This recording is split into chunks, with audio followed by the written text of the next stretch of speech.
வணக்கம் நண்பர்களே. நீங்கள் மார்க்கெட் அப்டேட் பார்த்துடலாம். இன்றைக்கி நிஃப்டி 50 பார்த்தீங்கன்னா கிட்டத்தட்ட ஒரு 207 பாயிண்ட் பாசிட்டிவில் க்ளோஸ் ஆகிருக்கு. காலையில் பார்த்தீங்கன்னா ஒரு நெகட்டிவ் சைடில் தான் போய்ட்டு இருந்தது. கிட்டத்தட்ட ஒரு 80 பாயிண்ட் 90 பாயிண்ட் நெகட்டிவ் சைடு போய்ட்டு இருந்தது. அதுக்கப்புறம் பார்த்தீங்கன்னா ஒரு பாசிட்டிவ் மூமெண்டம் வந்தது. அதுக்கப்புறம் பார்த்தீங்கன்னா கண்டினியூஸாக ரேலி தான். நல்ல ஒரு பாசிட்டிவ் மூமெண்ட்லாம் நல்லாவே ஒரு ஏற்றம் கண்டுட்டு இன்றைக்கி நிஃப்டியில் உள்ள எல்லா இண்டிசஸுமே பார்த்தீங்கன்னா மோஸ்ட்லி பாசிட்டிவ் சைடில் தான் இருக்குது. இதில் வந்து Nifty bank, IT, pharma, auto, metal, energy சொல்லி மோஸ்ட்லி பார்த்தீங்கன்னா எல்லா செக்டாருமே நல்ல ஒரு பாசிட்டிவ் மூமெண்டில் போயிருக்கு. இன்றைக்கி நிஃப்டி எனர்ஜி பார்த்தீங்கன்னா கிட்டத்தட்ட ஒரு 2% மேலே இருக்குது. நிஃப்டி மெட்டலும் பார்த்தீங்கன்னா 2% மேலே ஏறி இருக்குது. எஃப்எம்சிஜி ஆட்டோலாம் பார்த்தீங்கன்னா கிட்டத்தட்ட ஒரு 1% ஏறி இருக்குது. இன்றைக்கி நிஃப்டி 50ல் அட்வான்சஸ் பார்த்தீங்கன்னா 38 கம்பெனி வந்து நல்லா ஒரு பாசிட்டிவ் மூமெண்டில் போயிருக்கு. டிக்ளைன் ஆனது பார்த்தீங்கன்னா ஒரு 12 கம்பெனி மட்டும் தான் டிக்ளைன் ஆகிருக்கு. மோஸ்ட்லி பார்த்தீங்கன்னா எல்லா நிஃப்டியில் உள்ள லார்ஜ் கேப் கம்பெனி எல்லாமே பார்த்தீங்கன்னா நல்ல ஒரு பாசிட்டிவ் மூமெண்ட்டில் போயிருக்கு. இதில் வந்து ஏஷியன் பெயிண்ட் வந்து இன்றைக்கி நிஃப்டி 50ல் டாப் கெய்னராக இருந்திருக்கு. கிட்டத்தட்ட ஒரு 4% மேலே நல்லாவே ஏறி இருக்குது. கோல் இண்டியா, பிபிசிஎல், ஹிண்டால்கோ, ரிலையன்ஸ்னு சொல்லி இன்றைக்கி நல்ல ஒரு ஏற்றம் கண்டிருக்கு. ரிலையன்ஸ் பார்த்தீங்கன்னா ரீசெண்ட்லி டவுன் சைடு போயிட்டு இருந்தது. இப்போ பார்த்தீங்கன்னா ஒரு சின்னதாக ஒரு ரேலி. பேரிஷில் பார்த்தீங்கன்னா டெக் மகேந்திரா, ட்ரெண்ட்டு, பெல்லு, பிரிட்டானியா, கோட்டக் மகேந்திரா சொல்லி அந்த பேங்க் எல்லாமே பார்த்தீங்கன்னா கொஞ்சம் டவுன் சைடு தான் போயிருக்கு. இது இன்னும் ஃபர்தராக இறங்கிறதுக்கு சான்சஸ் இருக்குது. கொஞ்சம் வெயிட் பண்ணி பார்ப்போம்.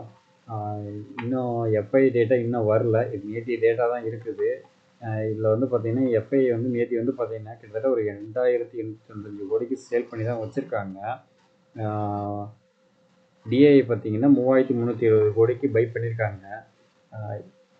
நிஃப்டி நேற்று ஒரு நல்ல ஒரு ஏற்றம் கண்டிருந்தது. நல்ல ஒரு பாசிட்டிவ் சைடு தான் போயிட்டு இருந்தது. அதில் அப்படி இருந்தும் பாருங்கள் எஃப்ஐஐ வந்து சேல் பண்ணிட்டு தான் இருக்காங்க. கண்டினியூஸாக எஃப்ஐஐ வந்து சேல் பண்ணிக்கிட்டே இருக்கிறாங்க. அவங்க வந்து மார்க்கெட்டை வெளில போயிட்டு தான் இருக்கிறாங்க. அந்தளவுக்கு பையும் பண்ணுறாங்க. பட்டு கம்பேரிட்டிவ் பார்க்கும்போது மோஸ்ட்லி வெளியில் தான் போயிட்டுருக்காங்க. ஸோ இந்த டைமில் நம்ம கொஞ்சம் சுதாரிச்சிருக்கணும். இப்போ என்னென்னா மார்க்கெட் ஒரு 2-3 நாளாக பார்த்தீங்கன்னா ஏற்றம் கொடுத்துக்கிட்டே இருக்குது. நம்ம இதை நம்பி நம்ம பாட்டுக்கு என்ன பண்ணுவோம், நம்மள மாதிரி உள்ள ரீட்டைலர்ஸ் எல்லாமே பார்த்தீங்கன்னா இதில் ஒரு இன்வெஸ்ட்மெண்ட் பண்ண ஆரம்பிப்போம். ஓகே, இதுக்கப்புறம் நிஃப்டி வந்து மேலே போக போகுது அப்படின்னு சொல்லிட்டு நம்ம எல்லாம் இன்வெஸ்ட்மெண்ட் பண்ணுவோம். கடைசியில் பார்த்தீங்கன்னா இது ஒரு ட்ராப்பாக இருக்கும். அடுத்து ஒரு 2 நாள் ஏறிட்டு 4 நாள் ஏறிட்டு அதுக்கப்புறம் பார்த்தீங்கன்னா டக்குன்னு இறங்க ஆரம்பிச்சிடும். அதுக்கப்புறம் நம்ம போட்ட படம் வந்து ஃபுல்லாக லாக் ஆகிடும். இதில் ட்ரெண்ட் வைஸ் பாருங்கள், நல்ல ஒரு சின்னதாக ஒரு ஏற்றம் கொடுத்துருக்கு. லாஸ்ட்டு ஒரு 3 நாளாக பார்த்தீங்கன்னா நல்ல ஒரு ஏற்றம் கொடுத்துருக்கு. நல்ல ஒரு புல்லிஷ் இதில் போயிருக்கு. கரெக்டாக இது ஒரு சப்போர்ட் லெவலில் இருந்தது, ரெசிஸ்டன்ஸ் லெவலில் இருந்தது. இப்போ நல்லா இது கொஞ்சம் பிரேக் அவுட் பண்ணுற மாதிரி இருக்குது. ஸோ இதை பிரேக் அவுட் பண்ணி இன்னும் ஏறுதுன்னா ஒரு ஷார்ட் டைமில் பார்த்தீங்கன்னா ஒரு 22,800 23,000 வரைக்கும் கூட போகிறதுக்கு சான்சஸ் இருக்குது. ஒரு 23,000 வரதுக்கு அதிக சான்சஸ் இருக்குது. ஷார்ட் டைமில் ஒரு 500 பாயிண்ட் ஏறதுக்கு சான்சஸ் பாசிபிலிட்டிஸ் இருக்குது. பட்டு ஷூராக சொல்ல முடியாது. ஏன்னா மார்க்கெட் வந்து எப்போ வேணாலும் எப்படி வேணாலும் மாறும். இப்போதைக்கு பார்த்தீங்கன்னா ஒரு டவுன் சைடு தான் இருக்குது. உங்களுக்கு சின்னதாக எக்ஸாம்பிள் சொல்லணும்னா இந்த ட்ரெண்டே பாருங்கள். கரெக்டாக ஜனவரி மாதம் ஒரு 25 தேதி போல் ஒரு ஷார்ட் டைமில் ஏறிச்சு. அதுலேருந்து பார்த்தீங்கன்னா ஒரு 1 வீக் நல்ல ஒரு ஏற்றம் கொடுத்தது.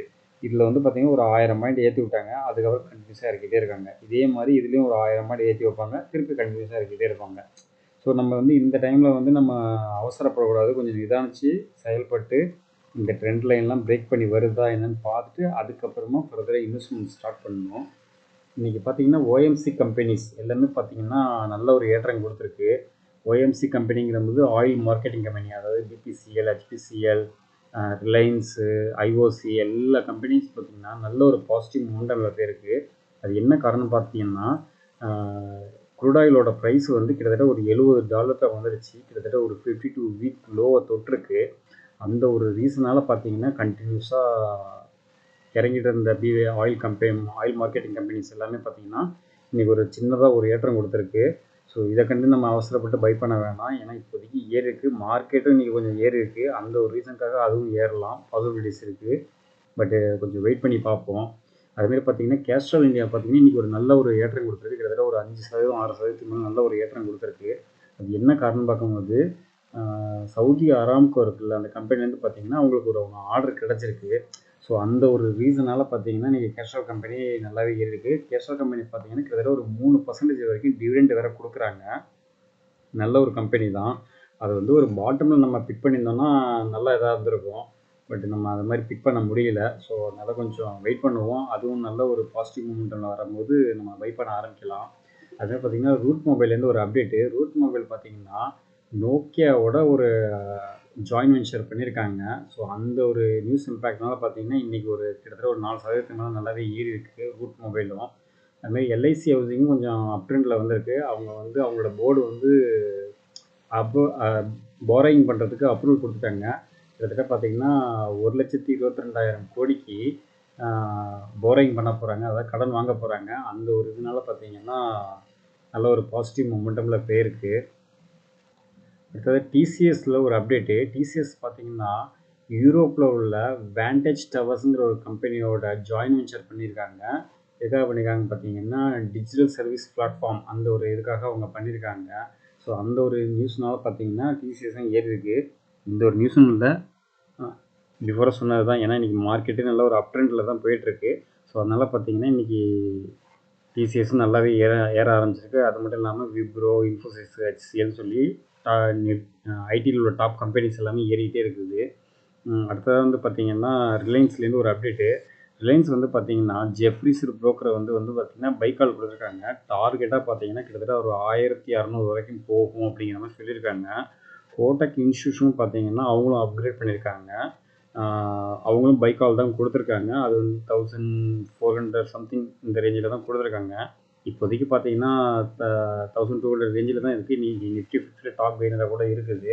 இது இன்னும் ஃபர்தராக ஏறும் அப்படிங்கிற மாதிரி சொல்லியிருக்காங்க.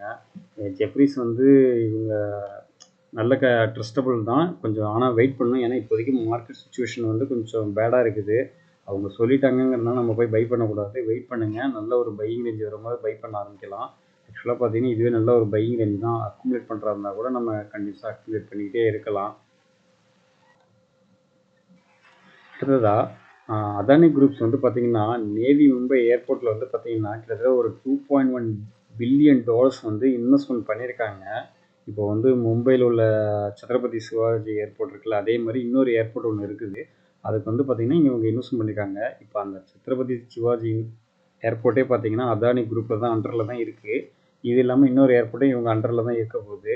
இதில் வந்து பார்த்திங்கன்னா இப்போ வந்து இண்டிகோ, ஸ்பைஸ்ஜெட்டு, ஏர் இண்டியா, ஏர் இண்டியா எக்ஸ்பிரஸ்னு சொல்லி எல்லா ஃப்ளைட்டும் இங்கே வரத்துக்கு பேச்சுவார்த்தை பண்ணிகிட்ருக்காங்க. இதில் வந்து பார்த்திங்கன்னா இண்டிகோ வந்து இப்போ அக்செப்ட் பண்ணிட்டாங்க. இதில் சம்ம ஃப்ளைட்ஸ் வந்து அந்த ஏர்போர்ட்டுக்கு வந்துட்டு போகிற மாதிரி, அதாவது டொமஸ்டிக் மட்டும், இன்டர்நேஷ்னல் கிடையாது, டொமஸ்டிக் மட்டும் பண்ணிகிட்ருக்காங்க. அடுத்தது வந்து ஏர் இண்டியா எக்ஸ்பிரஸ் சொல்லியிருக்காங்க. அடுத்தது ஸ்பைஸ்ஜெட் இவங்கள்ட்டெல்லாம் பேசிக்கிருக்காங்க. ஆகாச ஏரும் வரப்போகிறதா சொல்லியிருக்காங்க. விரைவில் அந்த ஏர்போர்ட்டு பார்த்திங்கன்னா இப்போ மும்பையில் உள்ள மெயின் இன்டர்நேஷ்னல் ஏர்போர்ட் மாதிரி ஈக்குவலாக அதை கொண்டு வரதுக்காக அவங்க இது பண்ணிகிட்ருக்காங்க, இம்ப்ளிமெண்டேஷன் பண்ணிகிட்ருக்காங்க. ஸோ பொறுத்திருந்து பார்ப்போம் எப்படி போகுதுங்கிறத. அடுத்ததாக இந்தியன் ரயில்வேஸ்லேருந்து ஒரு அப்டேட் ஒன்று வந்திருக்கு. இவங்க வந்து பார்த்திங்கன்னா March 31 அன்னைக்கு ஹைட்ரஜன் ஃபியூலில் ரன் ஆகக்கூடிய ஃப்ளைட்டை வந்து ட்ரையல் எடுக்க போகிறதா சொல்லியிருக்காங்க. இது வந்து ஃப்யூச்சரில் வந்து மோஸ்ட்லி வந்து ஹைட்ரஜன் ஃபியூலில் ரன் பண்ணுற மாதிரி பேசிகிட்டு இருக்காங்க. பிஃபோராக பார்த்திங்கன்னா டீசலில் இருந்துச்சு. டீசல் இன்ஜின்லேருந்து கொஞ்சம் மாறி இப்போது கரண்ட்டில் போகிற மாதிரி வச்சுருக்காங்க. இப்போ இது இல்லாமல் இப்போ ஹைட்ரஜன் ஃபியூல்லையும் போகணும் அப்படிங்கிற மாதிரி சொல்லியிருக்காங்க. எதுக்காகன்னு பார்த்திங்கன்னா க்ரீன் எனர்ஜிக்காக. இப்போ க்ரீன் எனர்ஜியில் பார்த்திங்கன்னா ஜெர்மனி, ஃப்ரான்ஸு, சைனா, யுனைடெட் கிங்டம்னு சொல்லி இவங்கெல்லாம் வந்து பார்த்திங்கன்னா ஹைட்ரஜன் ஃபியூலில் ரன் ஆகக்கூடிய ட்ரெயின்ஸை வந்து யூஸ் பண்ணிக்கிட்டு இருக்காங்க. இப்போ அதே மாதிரி பார்த்திங்கன்னா இந்தியாவும் இப்போ அந்த செக்மெண்ட்டில் போக ஆரம்பிக்குது. ஸோ கூடிய விரைவில் வந்து பார்த்திங்கன்னா இதெல்லாம் வந்துடும், ஹைட்ரஜன் ஃபியூலில் வந்துடும். அப்படி வருதுங்கிற போது ரயில்வே ஸ்டாக்ஸ் எல்லாம் கொஞ்சம் பார்த்திங்கன்னா நல்லாவே பூம் ஆகும். இப்போதைக்கு பார்த்திங்கன்னா கொஞ்சம் டவுன் சைடில் போய்ட்டுருக்கு. பட் ஃப்யூச்சரில் திருப்பி again back to back normal வரதுக்கு சான்சஸ் இருக்குது. ஸோ ரயில்வே ஸ்டாக்ஸில் எந்த ஸ்டாக்ஸ்லாம் நல்லா இருக்குது, எப்படி இருக்குங்கிறத கொஞ்சம் அனலைஸ் பண்ணி வச்சுக்கிங்க. ஃபண்டமெண்டெல்லாம் பார்த்து வச்சுக்கிங்க. அதில் நல்லா இருக்குங்கிற பட்சத்தில் ஸ்லோவாக கொஞ்சம் கொஞ்சமாக பை அண்ட் டிப்ஸ் மெத்தடில் கொஞ்சம் வாங்க ஆரம்பிங்க. அதுமாரி பார்த்திங்கன்னா இன்றைக்கி கோல்டு வந்து பார்த்திங்கன்னா கொஞ்சம் இறங்கிருக்கு. கிட்டத்தட்ட ஒரு $45 கம்மியாக போயிருக்கு. 22 கேரட் கோல்டு வந்து பார்த்திங்கன்னா 8,020 இருக்குது. 24 கேரட் கோல்டு வந்து பார்த்திங்கன்னா 8,749 ரேஞ்சில் இருக்குது. ஸோ கோல்டையும் கொஞ்சம் கன்சிடர் பண்ணிங்க. கொஞ்சம் கொஞ்சமாக வாங்கிக்கிட்டே இருங்க. பை அண்ட் டிப்ஸ் மெத்தடில் கொஞ்சமாக வாங்கிக்கோங்க. ஸோ இன்றைக்கி கொடுத்த இன்ஃபர்மேஷன் எல்லாமே யூஸ்ஃபுல்லாக இருக்கும்னு நினைக்கிறேன். அடுத்த இன்ஃபர்மேஷனும் அடுத்த வீடியோ சந்திப்போம். நன்றி நண்பர்களே.